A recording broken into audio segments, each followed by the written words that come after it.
Hello बच्चों, चलिए प्रश्न को पढ़ते हैं।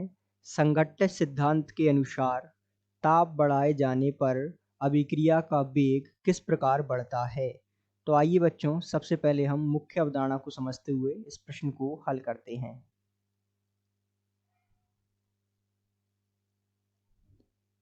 यदि हम इस प्रश्न को आसान शब्दों में समझें तो इस प्रश्न को हल करने के लिए मुख्य अवधारणा के रूप में सबसे पहले हमें कुछ बातें जानना आवश्यक है, जैसे कि जिसे हम एक ग्राफ द्वारा समझ सकते हैं। मान लीजिए ये कोई अक्ष है एक्स वाई, ठीक है, अर्थात हमने वाई अक्ष पर ले लिया वेग, अभिक्रिया का वेग, और एक्स अक्ष पर ले लिया हमने ताप अर्थात टी।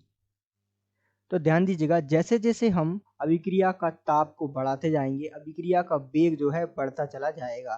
तो हम कह सकते हैं कि संघट्ट सिद्धांत के अनुसार जो है ताप बढ़ाने पर अभिक्रिया का वेग भी बढ़ता जाता है। अब इस प्रक्रिया को हम समझते हैं कि जब जब हम ताप बढ़ाते हैं जो है अभिक्रिया का वेग बढ़ता जाता है।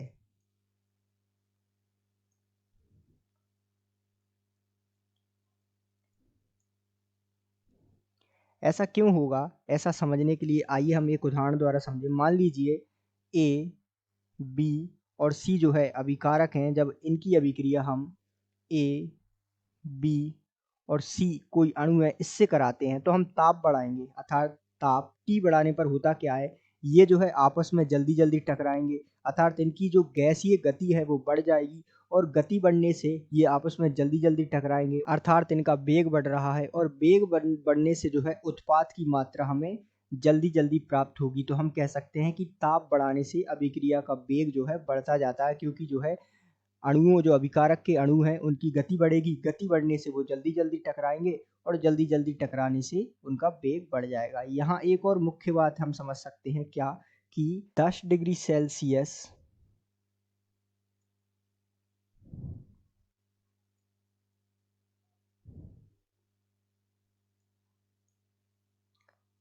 ताप को बढ़ाने से होता क्या है, अभिक्रिया का जो वेग है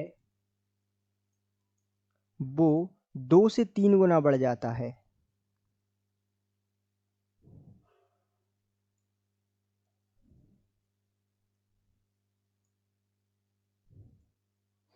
बढ़ जाता है तो ताप बढ़ाने से जो है अभिक्रिया का वेग बढ़ता है, और यदि हम 10 डिग्री सेल्सियस ताप बढ़ाएं तो उसका वेग 2 से 3 गुना बढ़ जाता है। तो इस आधार पर आप इस पूरी प्रक्रिया को, संघट्ट सिद्धांत को और ताप बढ़ाए जाने पर वेग पर क्या प्रभाव पड़ता है, इन चीज़ों को समझ सकते हैं। आशा करते हैं आपको समझ आया होगा। धन्यवाद।